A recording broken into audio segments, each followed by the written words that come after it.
Jangan salah paham lagi, Bapak Ibu sekalian yang berbahagia. Mari kita kembali fokus untuk belajar bagaimana observasi kerja dilaksanakan. Selama ini mungkin kita berpikir bahwa observasi kelas atau observasi kinerja adalah suatu kegiatan yang dinilai oleh kepala sekolah. Bapak Ibu supaya dipahami bahwa perspektif atau paradigma itu atau cara pandang itu ternyata tidak benar. Maka jangan salah paham lagi. Bagaimana yang benar tentang observasi kinerja ini? Ikutilah penjelasan Pak Gurupedia langsung dari laman pmm.guru.kemdikbud.go.id. Demikian Bapak Ibu yang luar biasa. Sebelumnya Pak Guru menyampaikan terima kasih kepada Bapak Ibu yang sudah subscribe, like, dan memberikan masukan dalam komentar. Semoga Bapak Ibu sehat selalu. Bagi Bapak Ibu yang baru berjumpa dengan channel ini, mari kita dukung channel Pak Gurupedia, channel pendidikan yang selalu memberikan informasi terbaru untuk selalu update tentang pendidikan. Mohon Bapak Ibu membantu untuk subscribe, like, dan share. Jika Bapak Ibu berada pada YouTube, silahkan ketik Pak Gurupedia. Kemudian Bapak Ibu akan menemukan channel Pak Gurupedia, channel di mana Bapak Ibu dapat memilih materi-materi terupdate tentang pendidikan, literasi, kepegawaian, maupun tentang informasi terbaru di PFM. Ini contoh channel laman channel Pak Gurupedia, Bapak Ibu, sehingga Bapak Ibu bisa memilih materi-materi yang diperlukan. Terima kasih bagi Bapak Ibu subscribe dan share. Selanjutnya Bapak Ibu lanjutkan tentang bagaimana Bapak Ibu harus siap melakukan observasi kelas. Silakan disimak materi slide ini Bapak Ibu. Nah, ketika Bapak Ibu akan melakukan observasi, ada 3 hal yang perlu Bapak Ibu perhatikan. Yang pertama, ketika menjelang hari observasi, kemudian ketika saat hari observasi dilakukan, kemudian ketika observasi atau setelah observasi dilaksanakan. Bagaimana dan seperti apa Bapak Ibu persiapan energi-energi yang harus disiapkan, apa saja peralatan yang perlu disiapkan, mari kita jelang bersama. Nah, apa sebenarnya observasi kelas atau observasi kinerja? Yaitu observasi kinerja sebenarnya membantu guru dan kepala sekolah untuk melakukan evaluasi dan merefleksikan proses pembelajaran di kelas. Nah, oleh karena itu, ketika saat observasi yang telah disepakati dengan atasan atau kepala sekolah, maka guru tidak perlu ragu, tidak perlu takut Bapak Ibu. Ngajar seperti biasa. Kenapa? Tujuannya agar kepala sekolah dapat memahami aspek pembelajaran yang perlu ditingkatkan dan perlu diperbaiki. Jadi pada saat observasi tidak perlu di-mark up, tidak perlu diubah seakan-akan bagus, atau tidak perlu Bapak Ibu melakukan sesuatu di luar kebiasaan mengajar seperti biasanya. Jangan Bapak Ibu. Tampillah Bapak Ibu seperti mengajar biasa. Tujuannya apa? Agar atasan Bapak Ibu bisa memahami apa dari yang kita lakukan yang perlu ditingkatkan dan perlu diperbaiki. Jadi, pembelajaran itu bukan untuk memberikan stigma atau penilaian yang tidak baik. Nah, Bapak Ibu, apakah saat observasi akan dinilai? Ini pertanyaan mungkin yang mispersepsi dari kemarin. Apakah ketika saya observasi, kemudian saya dinilai, nilainya itu bagus, kemudian akan dimasukkan kepada SKP, selanjutnya ke PAK, dan seterusnya?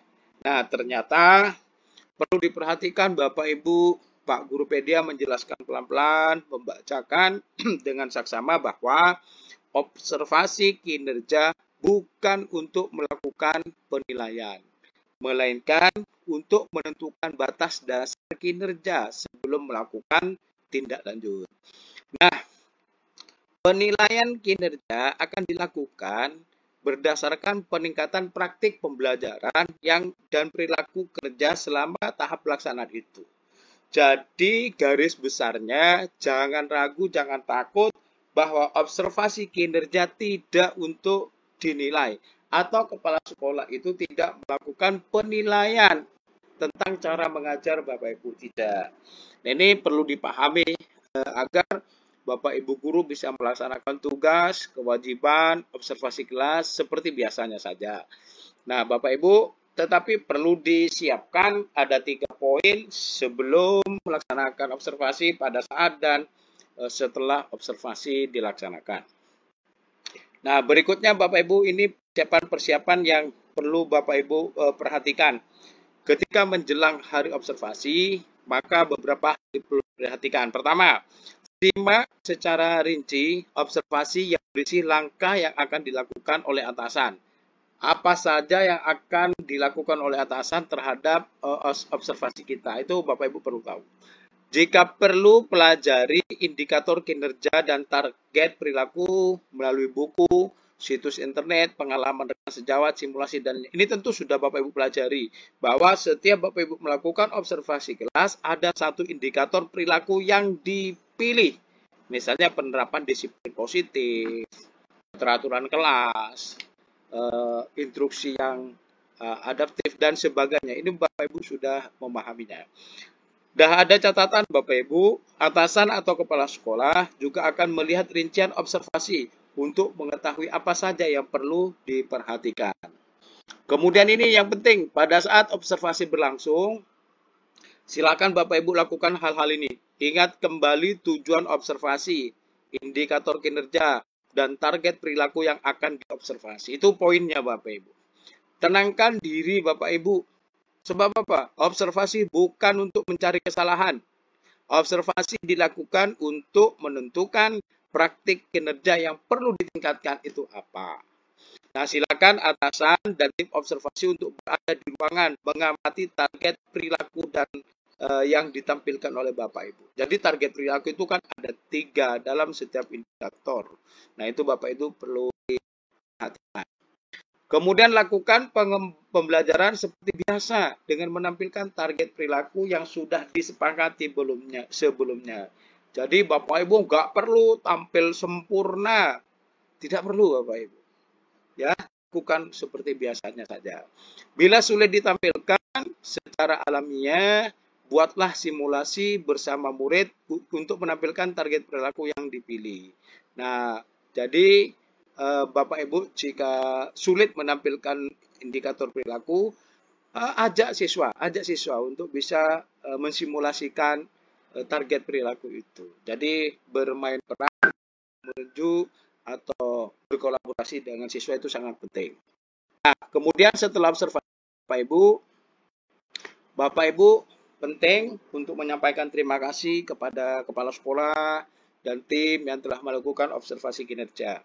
Tunjukkan keterbukaan Bapak Ibu terhadap beberapa masukan untuk peningkatan kinerja. Terima aja masukan dari kepala sekolah, dari tim, sampean kurang ini, sampean perlu ini. Nah, itu masukan yang sangat bagus. Terima aja untuk peningkatan kompetensi profesionalisme kita.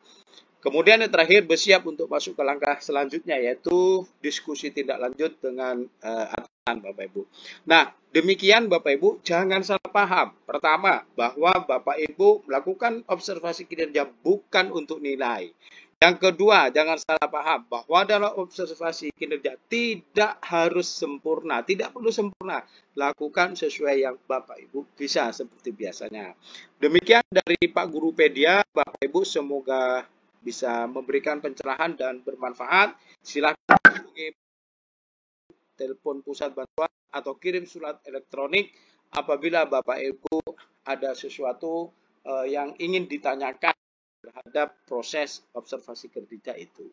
Demikian dari Pak Guru Pedia. Terima kasih sudah bersama Pak Guru Pedia, membesarkan Pak Guru Pedia, dan setia mengikuti perkembangan terbaru di dunia pendidikan melalui channel pendidikan yang terupdate ini. Demikian dari Pak Gurupedia, salam hebat, salam luar biasa. Assalamualaikum warahmatullahi wabarakatuh.